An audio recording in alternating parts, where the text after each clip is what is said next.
అందరికీ నమస్కారం. రాష్ట్ర ప్రజలకి, శ్రేయోభిలాషులకి, ప్రతి ఒక్కళ్ళకి ఇప్పుడు ఎక్కడికి పోయావు అర్థం చేసుకో హరికృష్ణారెడ్డి. మీలాంటి వాళ్ళు చాలామంది కూడా ఉన్నారు. మారండి కొంచెం. ఒక సైకోగా ఒక మూర్ఖత్వం ఉంటే మన రాష్ట్రం కూడా బాగుపడదు. మీలాంటి వాళ్ళు ఉంటే అనంతపురం వచ్చి ఏం పీకేసుకున్నావు నువ్వు? ఒక్కసారి చెప్పు. మీసాలు మెలేసి కేకలేస్తూ ఒక గాడిద కేకలు వేసుకుంటూ అరుపులు అరిచావు. ఇప్పుడు ఎక్కడున్నావు? ఎక్కడికి పోయావు? ఆ పౌరుషం ఇప్పుడు ఏమైంది?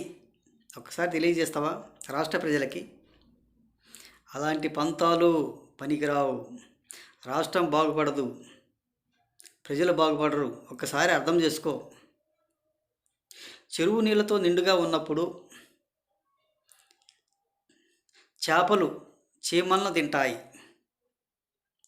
అది చెరువు ఎండిపోయినప్పుడు చేపల్ని చీమలు తింటాయి. ఒక్కసారి అర్థం చేసుకోండి. కాబట్టి ప్రతి ఒక్కరికి టైం అనేది వస్తుంది. అవునా కాదా? ప్రతి ఒక్కళ్ళకి మీ ఇష్టం వచ్చినప్పుడు మీ వాగితే వాళ్ళకు అవసరమైనప్పుడు టైం అనేది కొంతవరకు వస్తుంది. ఒక్కసారి అర్థం చేసుకోండి. ఓర్పుతో వేసి ఉండాలి. ఎవరైనా కానీ, ఏ పార్టీ వాళ్ళైనా కానీ, వాళ్ళు చేశారని వీళ్ళు అరవకూడదు, వీళ్ళు చేశారు వీళ్ళు అరిశారని వాళ్ళు అరవకూడదు. ఓర్పుతో ఉంటేనే కొంతవరకు చాలా మంచిది. ఎవరి నోటికి వచ్చినట్టు వాళ్ళు వాగకూడదు,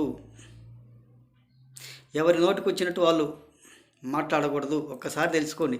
ఇలాంటి వాళ్ళు వైసీపీలు చాలామంది కూడా ఉన్నారు. పేటీఎం బ్యాచ్ ఒక కార్యకర్తలైనా నాయకులైనా చాలామంది కూడా ఉన్నారు. వీళ్ళందరూ కూడా ఒక కారణం ఇదే. టీడీపీ వాళ్ళకిన వాగి ఉంటే ఒక కారణం మీరు ఊరుకుండే వాళ్ళ ఒక్కసారి చెప్పండి. టీడీపీ వాళ్ళు ఇలా ఈ వైసీపీ వాళ్ళ మాదిరిగా చేయకూడదు. రాజకీయాల సింపతి అనేది చాలా వాల్యుబుల్గా ఉండాలి.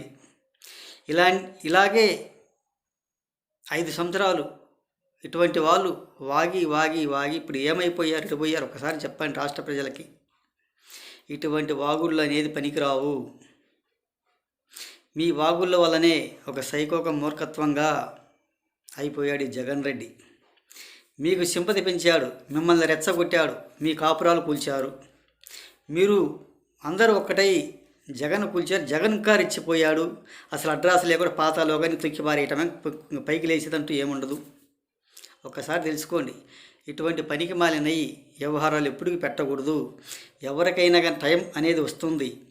ఈరోజు నువ్వు మాట్లాడుతావు, రేపు వాళ్ళకు అధికారంలోకి వస్తే వాళ్ళు ఏ విధంగా ఉంటారో ఇలా చేస్తారో అనేది కొంచెం అర్థం చేసుకోండి. ఎవరైనా కానీ నువ్వు మీసాలు మెలేసి తొడలు కొట్టావు, రంకెలేసావు. ఇప్పుడు ఏమైపోయింది ఈ పరిస్థితి? మీ ఇంట్లో వాళ్ళ పరిస్థితి ఏమైపోయింది? ఒక్కసారి తెలుసుకో. ఇటువంటి పనికి మాలిన మాటలు ఈ హరికృష్ణారెడ్డి అంటే అతని పేరు హరికృష్ణారెడ్డి, ఏ రెడ్డి మనకు తెలియదు. ఆ పేరు ఇక్కడ ఎవరో ఒక పేరు ఉంటే ఒక పేటీఎం గాడి అదే పేరు, ఆ పేరు ఆ మనిషి అతనికి ఇంకొక అతనికి పెడతారన్నమాట, మాట్లాడతారన్నమాట. అటువంటి వాళ్ళు కూడా చాలామంది కూడా ఉన్నారు. ఒక్కసారి తెలుసుకోండి. ఇటువంటి పనికి మాలిన మాటలు, పనికి మాలిన వ్యవహారాలు ఒకటేమో గుంటూరులో ఉంటుంది, ఒకటేమో అనంతపురంలో ఉంటుంది. ఒకసారి అర్థం చేసుకో.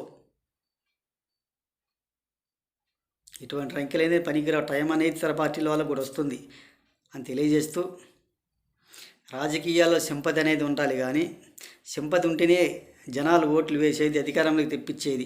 ఇటువంటి డైలాగులు, ఇటువంటి మూర్ఖత్వ పనులు, ఇటువంటి కక్షపూరిత రాజకీయాలు చేస్తూ ఉంటే జనాలు బయటికి తరుముతారా కానీ అధికారంలోకంటూ రానివ్వరు. ఒకసారి తెలుసుకోండి.